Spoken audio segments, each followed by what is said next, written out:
Good morning, only just mine, nearly afternoon. Day 17 today of my meditation challenge. Again, I'm trying to do a vlog in the afternoon, so make sure that I do one. Did 20 minutes this morning, back up to 20 minutes. Somebody put a post up the other day, now commented on one of my videos, Rosemary, about Gandhi's quote about that he had a busy day and he wanted to best meditate for 2 hours instead of one today. So he had a lot of things on.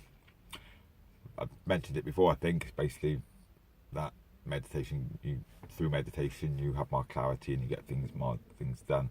Anyway, the point of going over that again is that I think I'd like to, on the last month, set myself goals like I intentionally wanted to, and that's do an hour, maybe 2 hours, and see where it goes. Same old with me. I still struggle to get up in the morning. I was up at 7 this morning just because I wanted to dying to go to the toilet, and I thought there was no point going back to bed for an hour. And I had a late night last night as well, which is another reason why I want to do the blog this morning. So yeah, I did 20 minutes and it was I thought it was quite a good meditation. Lots of things coming up. I was really going back to what my instructor was saying the other day on one of his comments he put about just noticing, becoming aware of what's going on in your body. And it's funny, through meditation, because quite often I just focus on the breath, but the body has some weird feelings going on, definitely the facial muscles and things like that. I get a load of funny feelings, very hard to explain.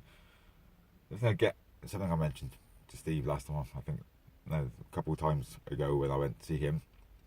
I'm not sure if people knew what I meant, but when I'm meditating, I get this sort of pulse feeling at the top of my nose, just one bump here. I don't know if it's anything to do with that or blockage somewhere, but it's quite strong.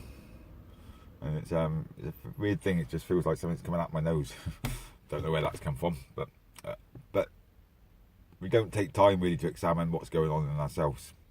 As Steve's saying that he gets up and he does a daily check how he's feeling before he gets up and things like that. But we don't often do that, do we?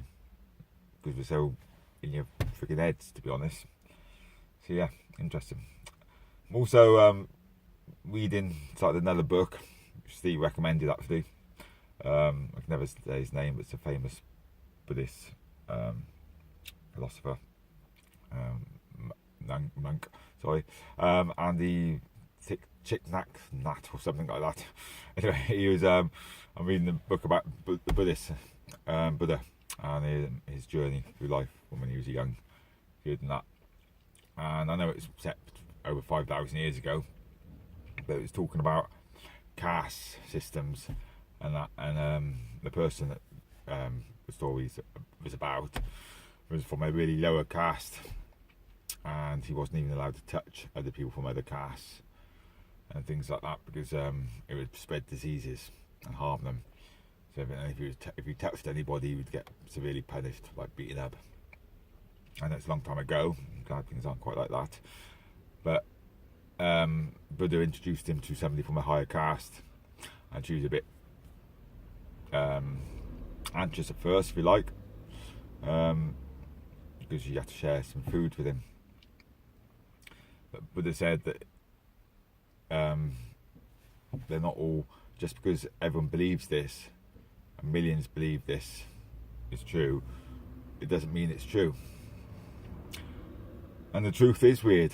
I'm waffling a little bit because since I've been getting into NLP and things have been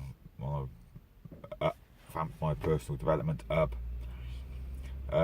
there's a lot of truths that I held. I mean, in NLP we call them limiting beliefs, and it's just stories that you hold about yourself which don't mean they're true. We get fed these lies right from the word go when we start growing up, really. When for example, I mean, my mum used to say, I mean, most people heard this, money doesn't grow on trees. It actually does. Well, it's made of paper, a lot of money.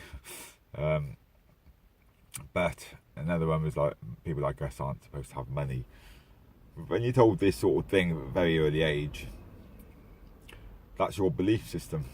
That's just an example. Yeah, and my mum didn't mean no harm by it.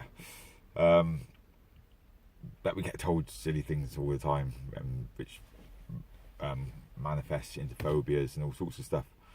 So yeah, it's interesting when you really open your mind and you realise that's what the personal development does to you, is really makes you see things in a different light, and it's how we grow. It's interesting. So basically, your whole life, what I'm learning, is set with your own limiting beliefs. What we all know, most people know, that the human body and us as humans, our potential is limitless. Really, we can do so much. People have done all through the years. People have done amazing things.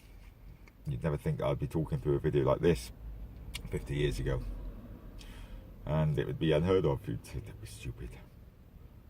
But yeah, but it's people's reality nowadays. Just talking the other day to my son about stuff that we had when we were younger, and like he asked me questions about what mobile phone I had when I was about 16. I didn't have a mobile phone. It's it's a strange world we live in, but your truth changes all the time. I'm not sure where I'm going with this, but it just proves that the lives that we have, and this is what an open mind is, I suppose. Because I always used to say I had an open mind. I'm realising the more open my mind gets, the more closed it actually has been or is. It's interesting. But anyway, there's my thoughts for today. I hope people are finding this useful. Because I'm just trying to be as honest as I can, express what's going on through my head. And it's surprising that it might be going through other people's heads as well. And you just might think you're the only person. It's not. We all have these funny thoughts. Anyway, thank you for listening. Speak to you soon. Bye.